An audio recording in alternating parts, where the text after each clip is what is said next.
नमस्कार दोस्तों मैंने अभी अभी प्राइम वीडियो पर स्नेक्स एंड लैडर्स नाम का एक नया तमिल शो हिंदी में देखकर कंप्लीट किया है। शो में टोटल 9 एपिसोड हैं। टोटल लेंथ इस शो की 5 घंटे है। एंड मैं आता हूँ सीधा प्लॉट पर। हालांकि टाइटल को लेकर मैं थोड़ा बहुत एक्साइटेड था। मैंने सोचा था कि कुछ एडवेंचरस टाइप का यहाँ पर हमको देखने को मिलेगा। बाकी की बातें बाद में करेंगे, पहले आते हैं प्लॉट पर। चीज़ें यहाँ पर यूँ होती हैं, जो प्राइम वीडियो के पेज पर लिखा है पहले वो पढ़कर सुनाता हूँ, जरूरत पड़ेगी तो अपने हिसाब से चीज़ों को बताऊंगा। कार्तिक सुब्बाराज द्वारा संजोई 21वीं सदी की यह कहानी 4 लापरवाह बच्चों की है जो अनजाने में किए गए एक अपराध को छिपाने की कोशिश में और भी ज़्यादा बुरी परिस्थितियों में फंसते चले जाते हैं। उनका पीछा करती है पुलिस, मूर्ख गुंडे और उनके अपने गलत फैसले। ये सारी चीज़ें यहाँ पर यूँ होती हैं। कुछ थोड़ा बहुत मैं बताने की कोशिश करता हूँ, जो बताना ज़रूरी भी है। चीज़ें यहाँ पर यूँ होती हैं कि दो यहाँ पर चोर हैं जो एक म्यूजियम से चोरी करके लौट रहे थे। उन्होंने सोचा कि थोड़ा और हाथ मारा जाए। एक घर में घुसते हैं, एक महिला को घायल करते हैं। दूसरे घर में घुसते हैं, दूसरे घर में अकेला घुसता है। उस लड़के गिल्ली की हिम्मत की दाद देनी पड़ेगी मुझे। उसको पता था कि किचन में कोई है, लेकिन फिर भी उसको शक न हो कि इसको पता चल गया है, गिल्ली को पता चल गया है। उसने वही कंटिन्यू रखा जो वो कर रहा था। फिर वो जो चोर है वो इसके घर में मारा जाता है। एंड देन ये चारों लड़के मिलके उसकी बॉडी को ठिकाने लगा देते हैं। अपने ही गार्डन में, बगीचे में उसको गाड़ देते हैं। ज्यादा डिटेल में आगे बढ़ने से पहले मैं इस शो के बारे में कुछ अच्छी चीज़ों के बारे में बोलना चाहता हूं जो मैंने इस शो को देखते वक्त एक्सपीरियंस किया है।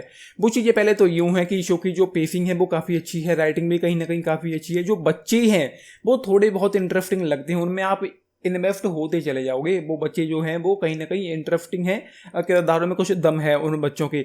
उसके बाद जो एपिसोड्स हैं वो भाई वन बाय वन निकलते चले जाते हैं, ज़्यादा फील नहीं होती, ज़्यादा बोर। तो मुझे ऐसा कहीं पर भी नहीं लगा कि ये शो मुझे बोर कर रहा है या मैं इसको बीच में ही छोड़ दूँ। हालांकि कुछ इलॉजिकल चीज़ें हुई जिन पर मैं अभी आगे आऊँगा। उन चीज़ों को देख कर तो मैं ये सोच रहा था कि क्या ही हो रहा है। लेकिन उसके अलावा जो जो जो टेक्निकल एक्सपेक्ट हैं इस शो के, जिनमें राइटिंग हो, पेसिंग हो, स्क्रीन प्ले हो, वो कहीं ना कहीं इंगेजिंग है, इंटरेस्टिंग है, कहीं ना कहीं बांध कर इंगेज करके रखता है, बोर नहीं कर पाता। और एपिसोड्स चुटकियों में निकलते चले जाते हैं, जो चीज़ मुझे काफ़ी अच्छी लगी। अब मैं आता हूँ उन चीज़ों पर जो मुझे पसंद नहीं आई हैं यहाँ पर इस शो में।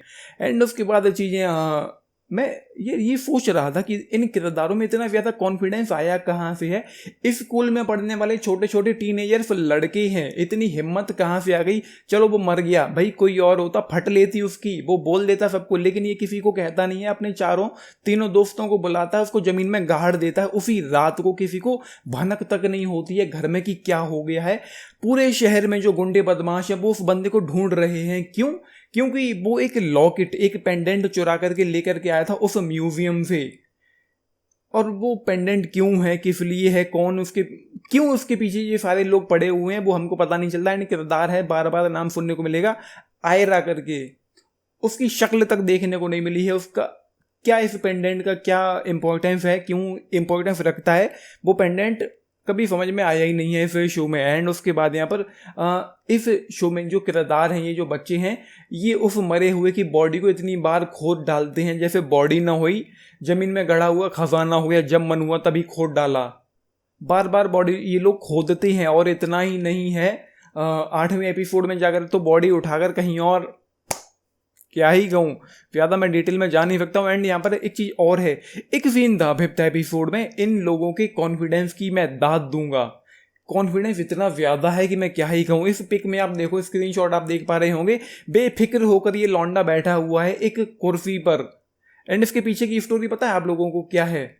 आप हो सकता है कि सरप्राइज हो। ये बंदा किसी और के घर में घुस आया है आधी रात को। पहले तो इसकी शक्ल पर कॉन्फिडेंस बहुत ज्यादा दिख रहा है, कॉन्फिडेंस की कोई कमी नहीं है। दूसरी चीज ये है कि इसके घर वालों को जरा भी फिक्र नहीं है कि छोटा सा बेटा है इनका आधी रात को कहाँ गायब है, किसी को कोई फिक्र नहीं है। हालांकि कुछ देर के बाद जब ये लोग उस घर में सारी चीजें निपटा देते हैं, घर वाले ढूंढने के लिए निकलते हैं। एंड 6th एपिसोड में इस बंदे की आप शक्ल देखो, इसकी शक्ल देखकर कहीं पर भी लग रहा है आप लोगों को, ऐसा डाउट भी हो रहा है कि इस बंदे ने किसी का कत्ल किया है। इस छोटे से लड़के ने किसी को जान से मारा है, किसी को गोली मारी है अपने हाथ से। भाई कोई और होता, जैसा कि मैंने कहा, फट लेती, कांपने लगता, वो खुद ही जाकर के सरेंडर कर देता अगर गलती से ऐसा हो भी जाता। लेकिन यहाँ तो क्या ही एंड ये शो भाई खत्म हो गया है एंड पुलिस वालों को घंटा नहीं पता कि इन छोटे छोटे लॉन्डो ने क्या क्या कांड कर रखे हैं एंड इन सारी चीज़ों के पीछे हो क्या क्या रहा है, कौन कौन इसमें शामिल है। एंड ये जो डायरेक्टर साहब है बहुत ज़्यादा शिकायत मुझे उनसे है, उन्होंने इन छोटे छोटे बच्चों को ऐसे प्रेजेंट किया है जैसे वो कोई छोटे बच्चे ना हो इंडिया के, बल्कि जेम्स बॉन्ड हो। भाई आप कम से कम ये तो देखो कि जो किरदार है, जिस कैरेक्टर को वो प्ले कर रहा है, उसकी एज कितनी है और आप उसको स्क्रीन पर किस तरीके से प्रेजेंट कर रही हैं। यार क्या ही बना के रखा है इस शो में। तो वो चीज़ें हैं एंड जैसा कि मैंने कहा है कुछ अच्छी चीज़ें भी यहाँ पर हैं एंड इन सारी चीज़ों के बाद भी भैया शो ये जो है वो किसी भी कंक्लूजन तक नहीं पहुंचा है। कुछ भी ऐसी एक्साइटमेंट देखने को मिल नहीं रही है कि आगे इस शो में कुछ भी हो सकता है एंड उसके अलावा भी कुछ भी इंटेंसिटी नहीं है इस शो में, कोई एक्साइटमेंट नहीं है, कोई थ्रिल नहीं है, कोई सस्पेंस नहीं है बहुत बड़ा। कुछ भी ऐसा नहीं हो पाता है कि हम कह पाएँ कि कुछ तगड़ा सा इस शो में हमको देखने को मिला है। जो तगड़ा देखने को मिला वो वास्तव में एक चीज़ है कि शो की जो सिनेमेटोग्राफी है, जो लोकेशंस देखने को मिलती है वो काफ़ी अच्छी थी एंड जो बच्चे हैं उनकी परफॉर्मेंसेस मैं कह सकता हूँ कि अच्छी भी हैं। तो वो चीज़ें फिर शो में हैं। बाकी तो भाई मैं क्या ही कहूँ कि मैंने क्या देखा, मुझे मज़ा नहीं आया, काफ़ी डिसअपॉइंट करके ये शो मुझे गया है एंड चीज़ें कुछ काफ़ी अच्छी हो सकती हैं। जैसा कि मैंने कहा लॉजिक कहाँ गया भाई, कोई सेंस होना चाहिए कि जो बच्चे कर रहे हैं, छोटे छोटे बच्चे हैं, इनमें इतनी दम आ गई है कि वो ये सब कर रहे हैं, सबूत मिटा रहे हैं, बॉडीज को ठिकाने लगा रहे हैं, एक बॉडी को जमीन में गाड़ने के बाद 3 बार उसको खोद रहे हैं, एक जगह से उठाकर दूसरी जगह पर शिफ्ट कर रहे हैं। क्या ही बना के रखा है। हाँ ये जरूर है कि अगर कोई छोटा बच्चा इस शो को देखना चाहे तो मे भी उसको पसंद आ सकता है, जो लॉजिक को साइड में रख कर देखे, जिसको कोई मतलब नहीं है कि क्या हो रहा है, किरदार क्या कर रही हैं। बाकी तो भाई मुझे पसंद नहीं आया है। Just I will go with 2.5 star out of 5 इस शो के लिए। कुछ चीज़ें पसंद आई मुझे, कुछ चीज़ें अच्छी थी एंड कुछ चीज़ें बहुत ज़्यादा खराब थी। 10 में से अगर आप लोग पूछे मैं जाऊँगा केवल 5.5 स्टार्स के साथ।